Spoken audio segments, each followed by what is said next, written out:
One.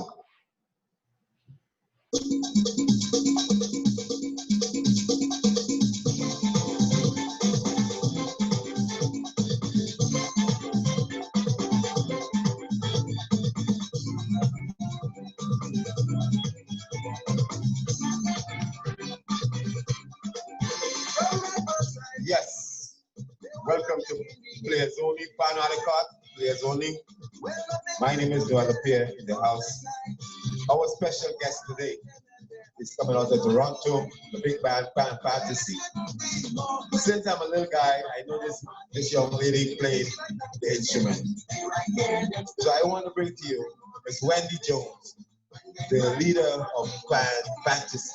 Let's bring her. Yeah. Good afternoon. And it's a pleasure to be here with you, Noel. Be here. Nice to have you too, Wendy. Nice to have you. Yes. You're in the program here. We're going to have a good time. I'm going to mind your business. All right? You're going to tell the world your business. Okay. T-shirt, you showing off your t-shirt. Let me see where the t-shirt said. Stand up, stand up. Let me see. Aye. Pan Fantasy, all the people. Establishes 1986. All right? Yeah, man. Show the back. Yeah. Yeah, name in the back and thing. So Yes. Wendy. Yes. I want a little background history about you. Your Wendy school. Jones. Yes. You run away to go and play pan. What you used to do? Well, I don't think I have quite the experience you guys did. But first of all, I want to say thank you for having me today. Who am I? I am a child of God, blessed and highly favored. First of all, I must say. I'm an educator. I work with the Toronto Catholic District School Board for the last 27 years. Hopefully I'll retire soon, and that would be great. I'm a musician. I'm a caterer, an event planner, a promoter, and I just want to say all those things make up who I am, but most of all, I'm a mom, and I love my children, and I'm a grandma also. So I'm a community leader, and I'm the leader of Pan Fantasy Steel Orchestra, which, as you have just said, has been established since 1986. So we are in our 34 years this year. And we have strived always for excellence. So I'm part of that excellence. And I just want to say, there's a big history, as you said. I've also known you for quite a while, and I'm pleasure to be a part of your family. But yeah, I'm excited to do this interview with you today. You know, this is great. Yes, because I have some questions to ask. Yes. Right, you know, right, and it's more taking you back to your teenage era. Right? Yes. What high school you went to? I went talk about to high school era. My high school years. Okay, we got to start in high school. High school was Westview Centennial Secondary School, and that was in the Jane and Finch area, and that's where we were based. I lived up there for 18 years. So I started out in high school. I started playing pan in high school. Going into grade 9, I was a little shy of the pan, but by grade 10 is when I got introduced to it. Mind you, I am of Trinidadian background. My brothers used to play pan. So pan was not totally like part of my family for me. It was for my brothers, not me. And, you know, I think you know these bands, of course. They came out of, we lived in Sawa, and they played with Sawa All Stars, Solo Harmonites, and Potential. So they had that opportunity of having it being introduced to pan in Trinidad before we came to Canada. And when I came to Canada, of course, I was not interested in pan at that time until I got to Westview, which was my high school years. The instrument was introduced by none other than your dad, Mr. Noel La Pierre Sr. As I said, in the year that he started, I did not start. I started the following year. And that year was in my grade 10 year, where I had that opportunity to play pan. So we had 2 programs. The first program was the first group that went in, and that group went into that particular program. So the second year, I started in grade 10. And Earl was the one that was teaching the program at that time. Okay, so You started on what instrument? I started on bass. I fell in love with playing the bass. I would stand there and look at the girls that were playing at the time, and they were playing bass. So when I went into the portable, Earl was standing there and he said, "Which band do you want to play?" And I was like, "I think the bass. I like the six instruments, the movement of the six instruments." So we had that opportunity to get on the band, and he said, "Well, try it. You might like it." And I was like, "Yeah, I think I like the bass, just the sound of it." And from there, it was like You a won class. on the bass in Toronto. Yes, still number one.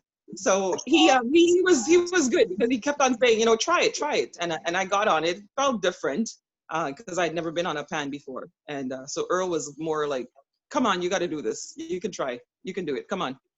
So he was very encouraging the first time I got there. The second time, it was the class itself, the after school class. I would go and just watch the players, the students that he had in the first program. They would play, and they were playing all these different songs. And the first song I really liked was Rivers of Babylon.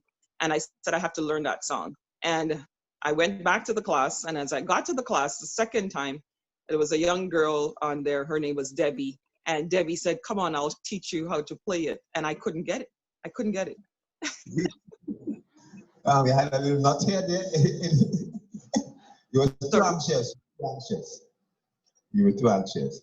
But anyways, so when you really find the passion for the band, when you really say, yes, I like this thing.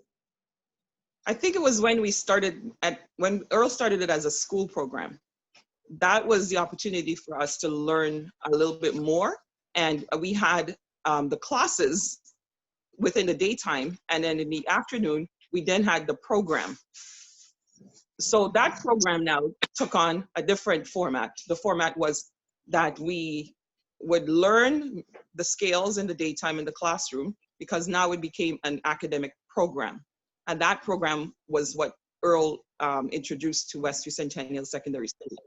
He was one of the first teachers also in that area to put that program into the school. So they offered it to us as an academic program. So we would learn in the daytime, and in the afternoon, we would come back into the portable and we would practice what we learned in the day. And then he would teach us music in the afternoon.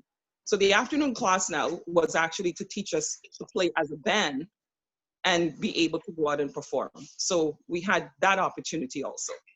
So while we were doing that, we had the classes that we were being offered, and that being offered to us, we had an opportunity to then go and play out in other schools. Great. That was where I fell in love with Pan, because we were now performing and performing for other people who loved the music. So that's where I actually fell in love with Pan. Okay, that's lovely. That's lovely. That's lovely. That's lovely. So, and your career, all right? So you fall in love during the school era. You went and playing all these different schools. Uh-huh. And what school band you started with? What senior band you went to after school? Well, most of the players from the school band gravitated towards Afropan in the summertime, because in the summer, the band would be up and running and the school program would be down. So Earl would bring all of us over to Afropan in the summertime. There was about 20 of us from the school band that came over, the first group, the second group. So there was, like, I would say, over 50 players we had from the school band that would either have graduated or still in the program that would come over to Afropan. So my first band playing with was Afropan Steel Band. That was a big band. That was a big band. At the time, yes, it was one of the bigger bands in Toronto. We had several steel bands also, but Afropan is the band that everybody more, we all fluctuated to there. And because Earl was part of that, we all, as students, we all played with Earl. Okay. And tell me about that recording. You did a recording. I saw your face. I was on the recording. You didn't do a recording with that? I was not on the record. No, it was Edwin and Spy and Bert and Elton. Those guys were on the. I was never on that LP. The LP actually, I think, came out before I was part of that band. And also they had a recording, I think, when we were in the school band. We did the Christmas concerts, and there was recordings for that also. So I would take part in the Christmas concert We played, we sang, you know, we helped out wherever we could. But I don't think I was ever on that recording. All right, all right, all right. So your career get kicked off there then. More or less you could say that is when the vibes to continue. Yes, All right. because we had the So how opportunity long? of playing on the road and stuff like that. So it was good because the whole summer you were playing pan. And Right. in the winter time, now in fall, we would go back to the school band. So until we graduated, we did that for the first 3 years. And then eventually, when we were finished school, we just stayed with Afropan. Okay. So how long it took you to form your own band, Pan Fantasy? Well, my first time playing on the road with Afropan would have been 1979, right? And that was the road only. So I remember that clearly because that was the year Earl did Taxi Talk and he did 79 is Mine. So when we played there that year, it was a good opportunity for us to learn about the blockos, learn about how to run a band, how to operate in a band. So we did a lot of things within the band. We didn't just come and play. Okay. You know, we were part of the organization. In other words, that was there. We were the core of the band at that time. So being the core of the band gave us that opportunity to learn how to run a band. Your dad, as I would say, Earl, was more the arranger at the time. So he would come in, put down the music. The interactions of the band was good because we had a good group together. The young people and the older ones who were the senior members of Afropan, they taught us a lot. In 1985, I would say, that year when we left, we brought the band out first. It was 86. When we left, we started the band up in Jane and Finch. Most of us were from Jane and Finch at the time because we went to school at Westview. And Yes. well, you know what? We're out from the area. Let us stay up in the area. We're still in that area, North York. And we stayed there and we formed a band. Through the school that we came out of, we were using that space also. We went at one point, we went to portables. And so the community embraced what we were doing. So when we started the band, so we had I would say about 80 players at the time. Our first time on the road, it was about 80 to 100 people we had with us. That's good. That was strong, man. That was a big band too. Very That strong. is I think Earl was shocked. Yeah, wow. it was interesting. It was interesting. Who was your Yeah. music director? Who used to do the music back then for you? The first year we came out, Lane Clark. Lane came with us from Afropan, and so he did the music for us that year. And we went from Lane to Xander, and after Xander we had Lincoln Waldron, and after Lincoln we had Al Foster, who is with us since then. All right, all right, all right, all right. So let me come off of the pan a little bit. Yeah. All right. Let me talk about your family life and things. You know, how many brothers, how many sisters? You was the tomboy, you was the rough one. Well, No. Well, I grew up in a family of 7. There's 7 of us. 7 plus 2 in England, which is 9. I think I have another sister somewhere else, but I've never found her yet. But I could say, like, you know, sometimes you have siblings and you don't know where they are. But there's 7 of us. We migrated from Trinidad. 6 of us, my mom brought here to Canada. And 1, my brother, who is a minister, he is in the States. So he always lived in Trinidad till late, and then he migrated over to the States. I lost a brother in Trinidad who went back to Trinidad, the one before me. And he used to play with Potential up until he passed away under Professor. And the funny thing is that he went back to Trinidad and continued playing pan, which was amazing. And I would go down and I would come down to Trinidad and he would say to me things like, hey, come and play now. You're playing pan in Toronto, come and play in Trinidad. And I'd be, I'm on vacation. And that was always my fun thing because I would say, I'm coming to Trinidad to listen to pan. I'm not coming to play pan in Trinidad. So that gave me an opportunity to watch my brother play in Potential when he was there. So it was good. Then we have my other brother, which is another older one. He also played pan. He played with Solo Hammonites. So that's Noel. And then I have 3 sisters. So I'm the only one still playing pan. That's a good thing. My family was a close-knit family, and my mother was a single mom. She raised us as a God-fearing mom. We lost her at an early age. So when I was 26 years old, I became like the mom of the family. With that came a lot of stress and a lot of other things like carrying your family, basically. And I did that until I could move ahead. And I kept playing pan right through because playing pan was my source of strength, one of my sources of strength. And it kept me grounded. It kept me focused. It kept me moving ahead in the terms of, hey, this is something I love. This is my passion. I'm not going to lose my passion. I'm not going to lose my joy of music. And I'm not going to let anybody steal it from me.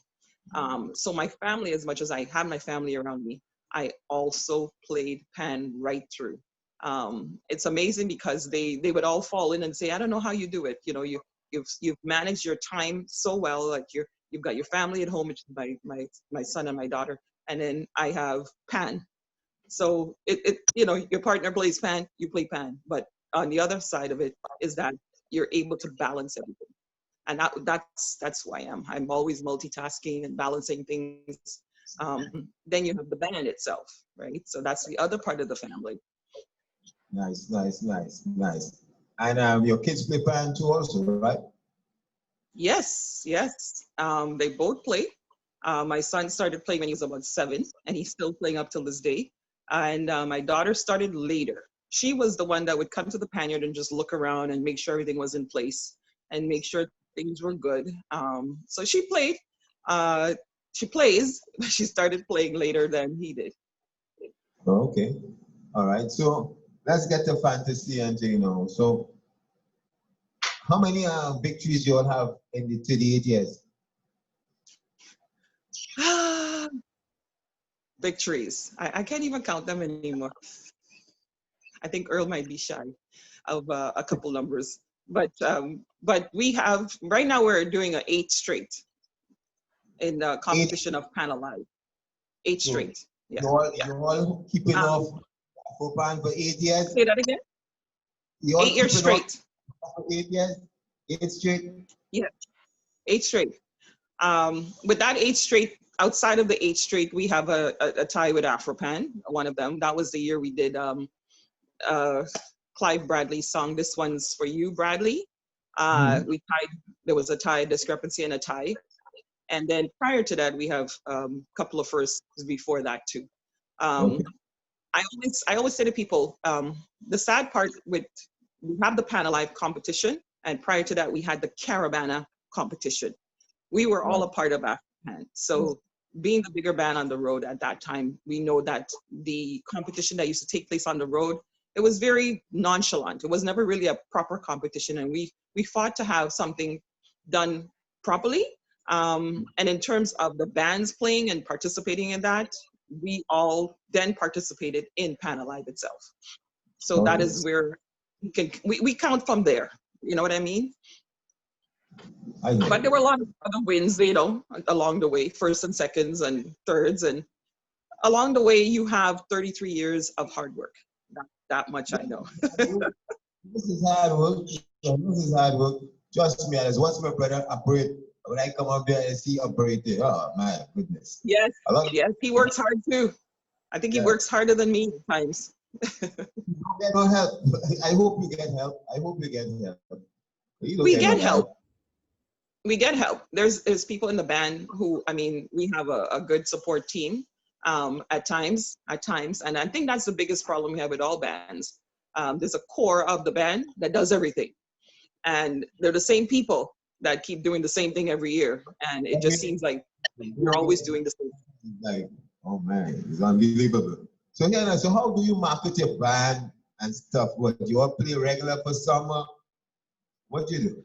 How do you? Yes, we do. Yeah, we're a year-round band. When I say year-round, totally year-round. In spite of what's happening right now, all our gigs for the summer have been canceled, right? But prior to that, we're a year-round band. We don't stop playing. We market the band. I market the band in the sense of we do events, so it's out there.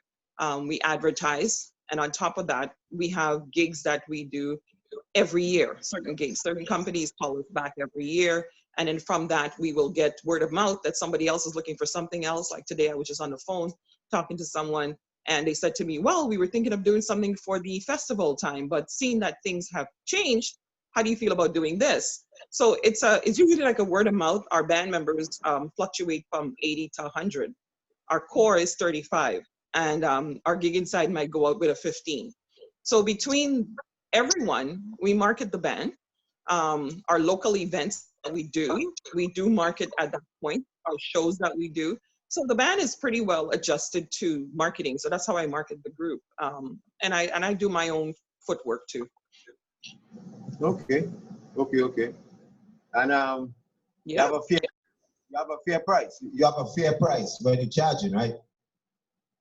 Yes, we have to. We have to have a standard. The problem in Toronto sometimes is that people want you to do events for free.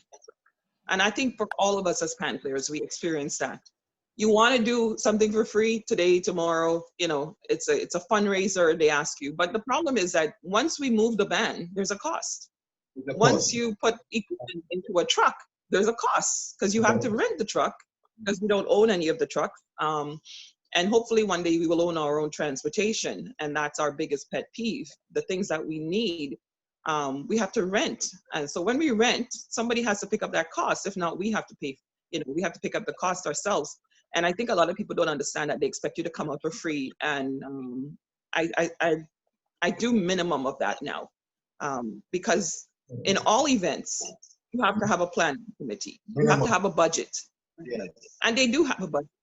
Yeah. Whether it's $100 or $300, you still have to pay for transport. You can't ask everybody. We can't pick up the instruments and walk them to the event. And so we have to charge. And then Toronto, nothing is close, so you have to drive this long distance before you get to the. Yes. And that's the instrument. What about the musicians, though, the players? You have to get the musicians there, and a lot of our musicians are young people. Yes. We have a lot of young people, so we have to pick them up. Take them there. There's gas in the cars that we got to, give everybody money for gas. We are a nonprofit organization, and what we do is part of fostering youth leadership skills is to teach them stuff. It's not just a matter of coming and playing. The discipline is one thing, but the other piece is that we are striving for excellence. Whatever we do, we have to do it properly. So, to get to a gig, we have to get there 2 hours earlier because we have to offload. We have to know where we're going. Sometimes you get there, and the space that they're giving you is not big enough to fit the band. So there's a lot of things that could happen. So you're actually leaving your house and half of a day is being taken up because you got to get to your space to pick up your rental, take the rental to your pan yard, pack up your bands, take it to the gig, wait around, offload, play. It's a whole day sometimes. Whole day. So time is a factor. And I think a lot of people don't appreciate the time that we put out for the cost that we are charging. Yes, I agree with that. I put pro bono, words like pro bono and charity. Yeah. You do? And I think that's the main thing. People have to learn how to, and I think the bands in Toronto, we've always said that let's try to keep our cost price up here. So we all have a margin. So if we're all going to charge from $1,200 up, let's go $1,200 up. You know what I mean? And then there's transport. So you can't expect a band to leave here, for instance, and go to Montreal to play for a gig on the weekend and charge you the same amount of money that we would charge for a gig in Toronto. We can't do that. And they don't understand that sometimes. They say we support their event. Well, it costs money to get there. And then we have to put the players up. So things like that, we tend to get into a little bit of discrepancies and disagreements with people who want to hire us. They ask us, to come and play and they don't have the funds to pay us. So we say no, It's better that way. I just want to stop for a little 2 minutes. You guys know that we are here on Pan a la carte players only. We have Miss Wendy Jones of Pan. You see, you're smiling for me. Look at the wedding smile, you see? Right? She has been doing 1970 earlys. All right. She has her own band, the sacrifices they made. All right. And it's like musicians, no matter level or what state, you still have to deal with the pro bonos and the charity events, and people want you to do this and travel so far and not realizing the musician is there from first and the musician is there from last to leave, because the job it takes to get there. When you finish performing, you have the energy to transport yourself back home. People that's been there sleeping and you still on the road trying to get home. You know, so these are the sacrifices musicians take to go out there to entertain. All right, COVID-19 lock we down, but we will still try. We will still try. Yeah. Still try. All right, so let me switch gears a little bit again. Yeah. So if you didn't get into Pan and Pan get into you, what you would have been doing now? I would have done my, well, the background that I have is in social work, and that's counseling. I think I would have plunged fully into it. And I think if I didn't get into Pan, I would probably still be doing events. One of the things that I love, and my mom started it. I don't want to cry. Was the fact that she was a designer, and she taught me some stuff, and I started doing fashion shows and events in the community, and that was one of my passions, helping young people and working with them from a standpoint that they can do something with themselves. They don't have to be afraid. They can get on a stage. They can speak. They can dance. So that was some of the things that I love to see with young people, and I started doing that. And I think if I didn't do Pan, I would still be in that lane. But I would also be working with young people in the community. I'm a community worker, and I think that's where I started out. So I had that opportunity to say, God has blessed me with that gift to say, let me give back to the young people. I love to see them doing things that would help them to strive to the next level. A lot of young people that I've worked with over the years, they're still in my life. A lot of them, even from the school system. I work with the school system, so that gave me the opportunity to do other things, like even to sign and say, I love you. And that has been another portion that God poured into me so that I could give back. There's so many things that I think I would have been doing, but the one thing I can say is because my mom passed away, that was an opportunity for me to look at my life and say, what do I want to do? And in that format, I sat down. I always say to people, sit down with somebody and talk to them. And I did. And she said to me, what is your passion? What is your passion? And I said, working with young people. And I remember going back to one guy, and he said to me, and this person was Greg Bob. He was also a part of the band. His family is still a part of the band, a big part of the band. And Greg said to me, but you are a community worker. You are already doing what you love. So just go and work in the schools and do your Pan. And I said, yeah. So I think either which one, if I wasn't doing Pan, I would still be working with young people. And that is where my heart is, working with young people. Lovely, lovely, lovely. Oh, yeah, that song is so passionate. You live that real passionate there, no? You understand? Real passion. Right? Passion is good. I think your passion is Pan, and you know that. Because you see, you grew up in it. Just not like us. And I will speak for Earl too. We didn't grow up in it like you. We had to introduce ourselves to it. You were in the heart of it. So that is why you play the way you do. I mean, I love listening to you, and your passion is there when you're playing the Pan. So we had to find our passion. You know, I take my hats off to you guys when I see you playing Pan, you and Earl and, Jimmy on a Sunday. And I'm like, that's so sweet. I play a bass, but with the church band that we started, I play a tenor. And as I had to say to Earl on Sunday when he played How Great Thou Art, which is one of my songs that I just love to hear. And I love to hear him play it. And I started playing it too. But when you listen to the music, you have to feel the music. You have to understand what you're playing and love what you're playing. You can't just stand there and play. I can't do it. And people say to me, you're the queen on the bass, the quintessa of the bass fan. Yes, man, I love it because I get into it. And I just love when I'm playing Pan, Especially they put them canos in their hair. They just fly all about the place. My braids. Well, with COVID, the braids are out right now. You know, the natural stuff is going on, and everybody's doing the natural right now. And we're home, and I think that gives us an opportunity to just be ourselves.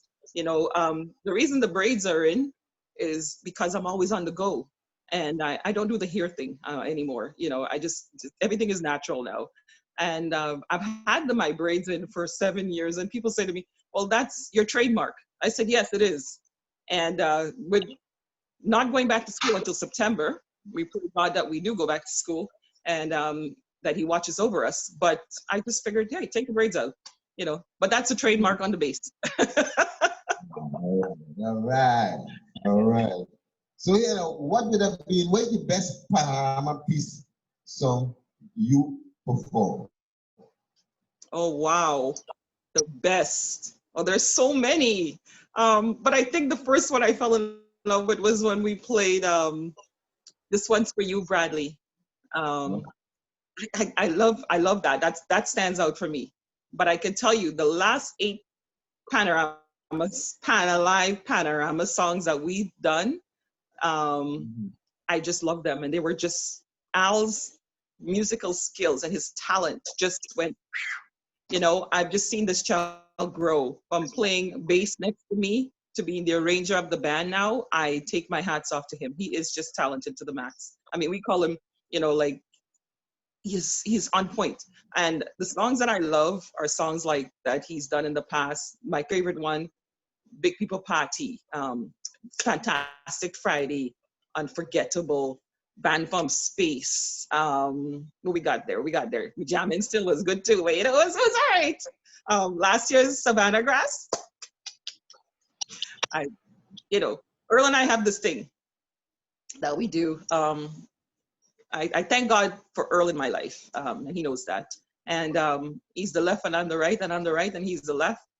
But come Pan Alive night, Afropan over here, fantasy over here. Let me go. And it's usually like, okay, play your music, come with it. And we come with it because that's what it's supposed to be. And I always say, you know, we all played Savannah Grasses here, and the kids from Afropan came over, and I stood up there. There were kids from Cayman, and I was talking to them. I always try to chat with them when they come up, and they said, "What song are you playing?" I said, "Savannah Grass." Then they said, "Me too, we're playing Savannah Grass." And I said, yes, good. I said, so best of luck to everybody. And at the end, they came back and they said, well, you guys won, but I liked your Savannah Grass. And I said, well, did you not enjoy your music too? She said, yes, we did. I said, well, that's what it's all about. You've got to enjoy the music at the time you're playing it. Doesn't matter who comes first. It's the music that you execute and you play it at the best of your ability. And I think that's amazing. When you see the kids and they understand what they're playing and why. So panorama songs for me was when I hit New York and we played Woman is Boss for the first time in New York. Killed it. That was a panorama song for me. Woman is Boss. And my moving from there and all the years of panorama songs that we played, I mean, it's a lot of songs. It's like you playing in a band in Trinidad, and every year there's a panorama song. You like that one better than the one before. So for me, there's so many. The last 8 years, honestly say that those songs that Al did, I just love them all. Yeah, but Wendy, it always have that piece of arrangement that stays with you no matter what. The song might not have won, but something. This one's for you, Bradley. Yeah, Bradley. Yep, Earl, it's Noel, it's this one for you, Bradley. Yeah, I want to say Bradley. I have my That was the one that, that music is just amazing. Al did an excellent job with that piece of music. Right. You know, like in phase 2. But if you ask me my favorite panorama. Sorry? In phase 2, my song that I attached to, yes, Pan Rising was good, Feeling Nice was good, all that was good, but Birthday Party. Something about Birthday Party. Yes, right? That was no matter what. You had just the flat song with Blue Boy singing it. That song had something, you know? They're just pushing it. So you always have a song that stays with you. True. Very true. And I think for me, that's what I'm saying. Bradley, This one's for you, Bradley, is the one that stands out for me the most, because I think it was one of the first pieces that Al really put his time and energy and musical talent into, and we played that song with just, it was amazing. Like the song just went with us, you know. So I appreciated that song, and I love that song. Up to this day, I still, when I listen to it, I'm like, oh my gosh, I wish I could still play it, you know. So that's a song that stood out for me.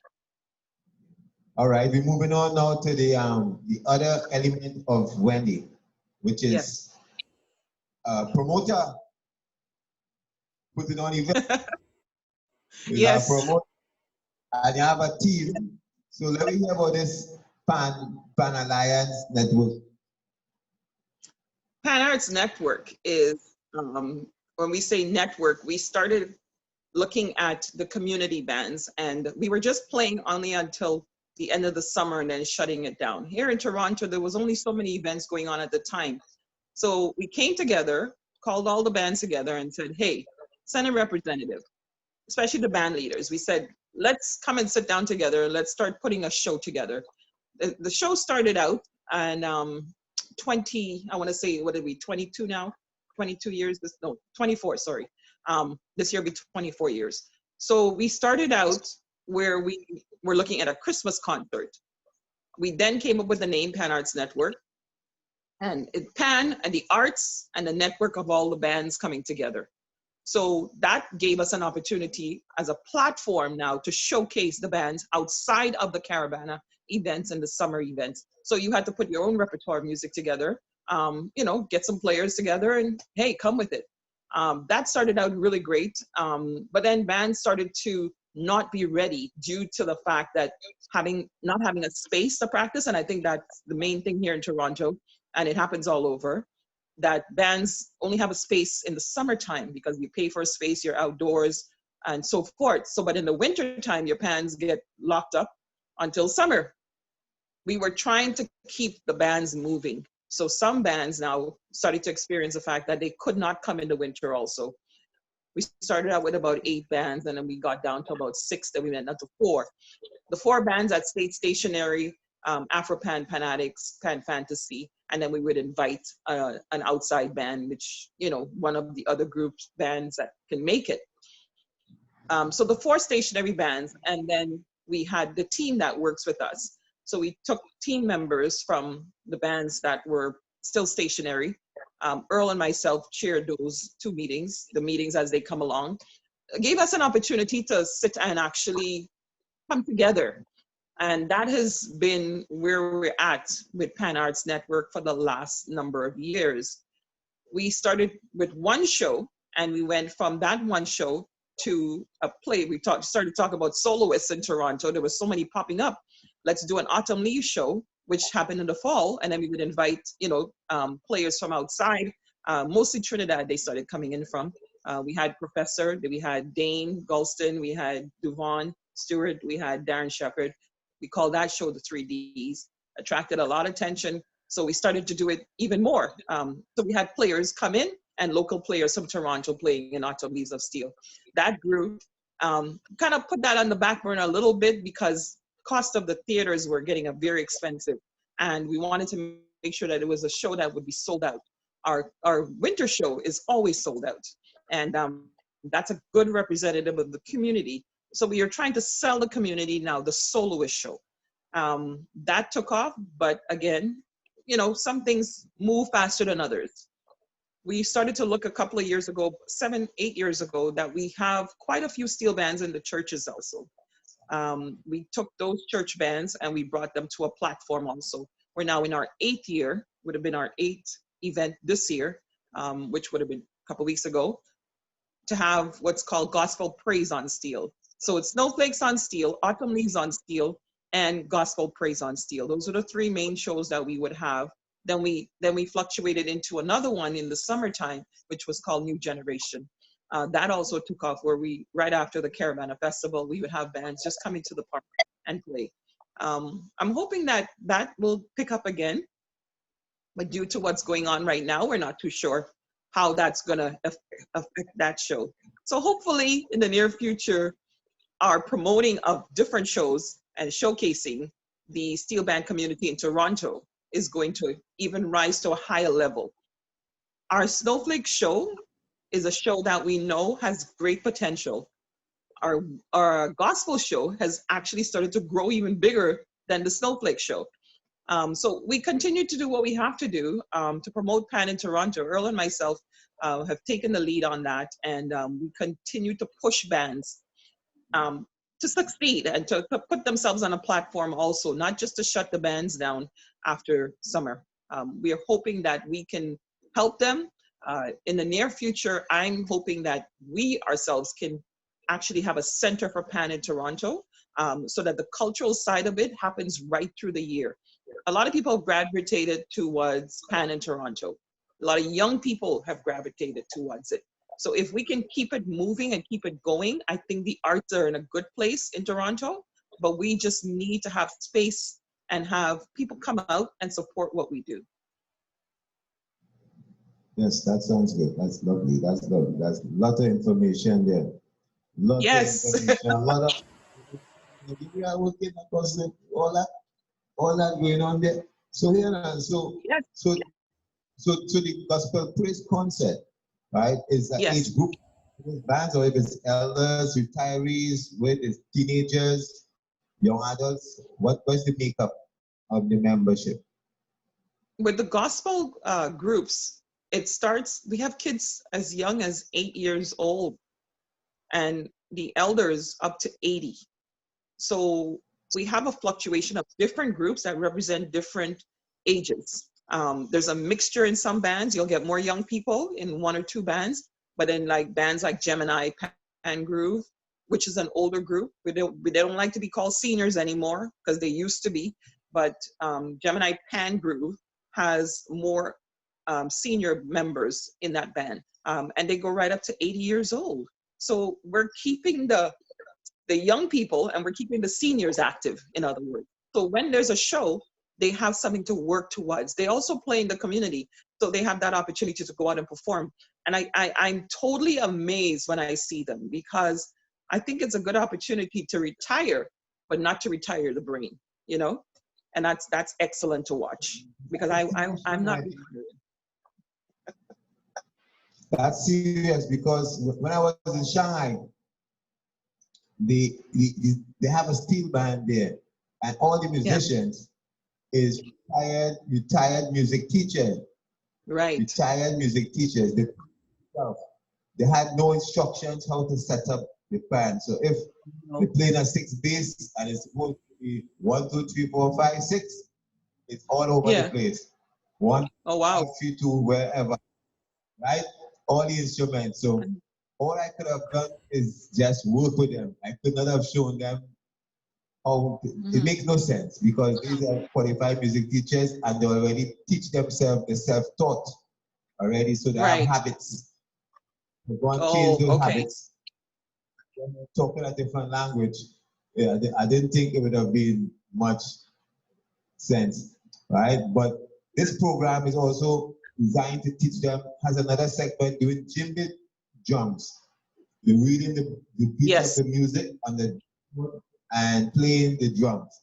What they told me is that these two programs keep their brain alive. As retirees, they're not going to, slow. Keep the reflexes sharp. Keep everything sharp. Beating djembe drums and playing the steel pan. So it could work right across the board. Right across the board. And I think that's it's a good thing, because so many people who are seniors who retire, for instance, they don't have a passion, and they retire to just sit at home. So this, for us too, having the steel pan instrument as one of the opportunities for them to be in a program, I think it's excellent. For me, like for instance, as you just said, with the setup of a pan, Earl always laughs at, Earl Senior always laughs, because he says, "You haven't switched pans yet?" And I would be like, "No." Earl taught us to play on a 6 bass, that's a Stalif bass. You understand? I still play that bass up to today. And everybody else is playing a different style. And I will say, no, I need to play this bass. And we all our pans in all our bass pans in fantasy, they're all the same. We do have the fifths, but you know, I think it's a style of the pan.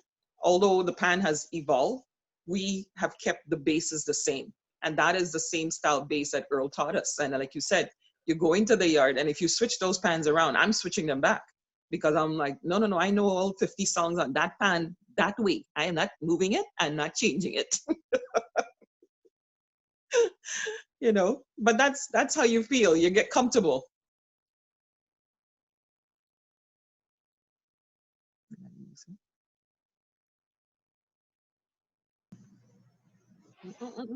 But geez, boy, this Wi-Fi thing ain't problems. But Wendy, you did? Yes. Wendy, You're back. you did? Yeah, we Yes. can understand. Yeah. Okay. We're okay. We're All right. okay. So let me Yes. be okay. We were talking about promotions and the Fan Arts Network and so forth. Yes. So with all this migration, all right, it has sustainability for the art form in Toronto then. Yes, there is. And I think with the number of new players and young people coming up, Pan is in a good space. With some of us leading the head, you know, we're going. And we think that is an opportunity that we have to have it grown. It has evolved and it's growing, continuing to grow. There's a lot of space for events. And I'm praying that in the next couple of years, God spare our lives, that Earl and myself would be able to take Pan to a different level, bigger level. I could see that happening, and I know God is going to grant me the funding to get that. I think it's the opportunity for young people to see themselves on the world stage also is what I see. And the vision that we have is to promote Pan in every aspect that we can in Toronto. Outside of Toronto, we are starting to travel and do things. I mean, Pan Fantasy, and you know, we will venture off to the States every now and again. I don't know if we're going to be going in the next 2 years. We were planning to go this year, but due to the fact that the virus is in the air, I don't see us going down to New York right now for maybe another year or so until this whole thing clears up. But I think our plans are to move ourselves within Toronto now and just travel within that time frame that we have in the summertime, and make sure that we expose Pan to different communities. And that's the plan I see us doing, and moving in that realm of elevating Pan in the schools, in the community groups, in the church bands, to where we see that it has reached heights. And that's our goal.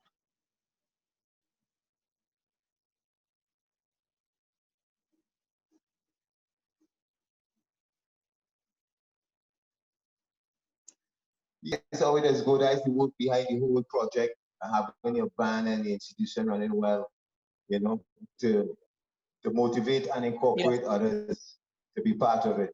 All right, but before we wrap up, Wendy, you have any comments for the young players who want to get involved in steel band, to get involved with a committee, you know, to aspire to leadership?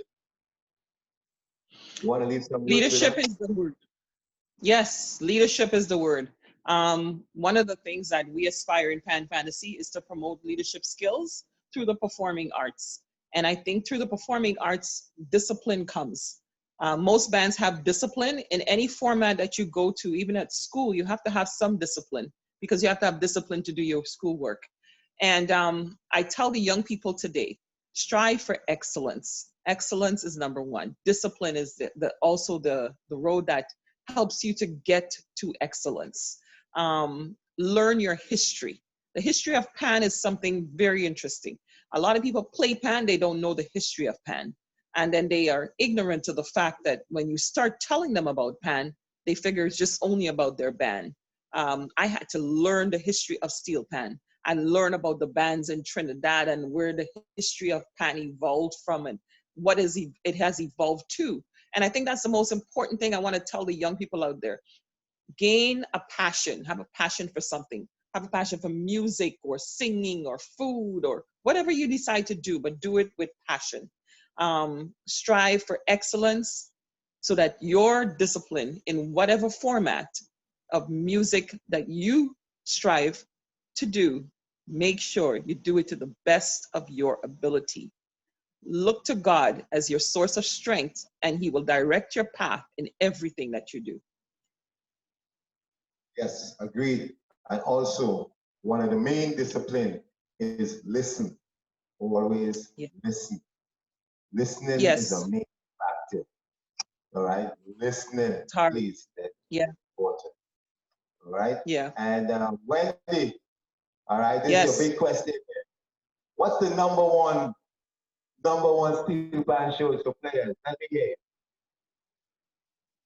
Pan a la carte for players only. All right. We heard from Wendy Jones from Fan Fantasy Leadership. That is leader.